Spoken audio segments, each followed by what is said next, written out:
Hello po sa ating lahat. Nandito pa tayo. Just sharing ng ating opinion dahil ilang months na lang nagkakaroon ulit tayo ng midterm election. Then sa midterm election na ito, then mag-i-elect tayo ng 12 o 12 senators. Okay.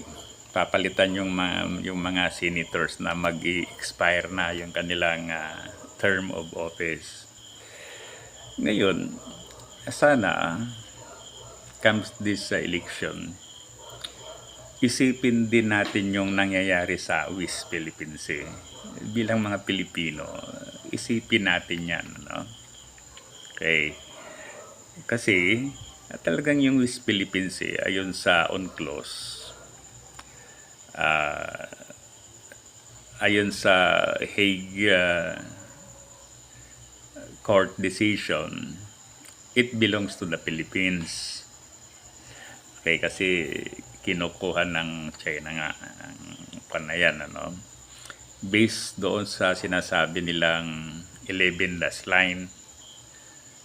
Kasi naging 9, pagkatapos ginawang 10, ginawang 11. Each time, lumalaki yung gusto nilang kunin sa West Philippines eh. Bilang Pilipino, talagang kwan din tayo, no? Hindi natin gusto mangyari yan dahil pag mangyari yan, siyempre yung mga Pilipino fishermen ay hindi na magiging malaya sa panguli ng isda. Pagkatapos maraming resources dyan na supposed to be, it belong to us. Okay. Ngayon, ikuha natin dito sa Senate, ano? Sa issue na yan, dapat sana piliin natin yung mga candidates na pro-Pilipino, hindi pro-China. Okay? Kasi paano natin may paglaban yung karapatan ng Pilipinas kung marami sa ating mga government officials, marami sa ating mga legislators, marami sa ating mga itong mga well-known na Pilipino na kumakampi sa kanila. That's no way. Hindi sana mangyayari, hindi mangyayari yan. Hindi pwede na yung mga legislatures natin ay pabor pa sa China kisa Pilipinas. O maraming mga Pilipino elected official na talagang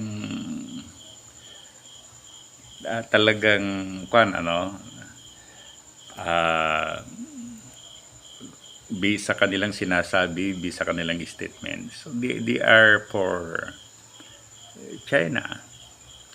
Okay, tulad nga nitong si Robin Padilla. So talagang maliwanag yan na talagang pabor siya sa China. Siya ay isa sa mga defender ng China dito sa Pilipinas. So bagsak na nga yung isa pang kanyang sinusuportahan, si Pastor Kibuloy. Yet, yan, tini-insist pa rin na democracy. Bakit may Amerikano? Dapat magpasalamat tayo kung may Amerikano doon para pag nagkaputukan, baka tutulungan tayo. At least may witness. So, kailangan ng witness. Halimbawa, may nangyari na krimen, very important yung mga witnesses para malaman yung katotohanan, ano? Okay, going back to these candidates, sana wag natin iboto yung mga ang loyalty nila, ang focus nila ay about other countries. Okay? So, like halimbawa, itong si Senator Bato, talagang maliwanag naman talaga na siyempre si Duterte ay pro-China. Ang talagang pinakakwan niyan is China. Okay, o yan. Bungo, pati talagang pro-China ang mga yan. Sino pa? Itong ano yan, ito si Tolentino. Pro-China ang mga yan na ngayon lang parang papalit ng stand. Okay? Although, sino pa? Ito yung mga Cayetano. Pro-China ang mga yan. Medyo nag-change lang ng stand, ano? So, dapat ang pinakaunang qualification ng ibubuto natin yung mayroon siyang nationalism for the Philippines. Okay? Yung tawag ng pinaka-kwan niya, no? Yung somebody who is patriotic, somebody who is nationalistic. Hindi yung ang tawag dyan, defeatist. Yung iniisip siguro talo na tayo dyan, kaya yan aksipin na natin ang China. No, bagamat malakas ang China, hindi tayo wag natin ibigay ang sa atin without a fight. Ngayon, kung wala talagang mangyari, ba't din na lumaban tayo ng bunggang-bungga? Okay,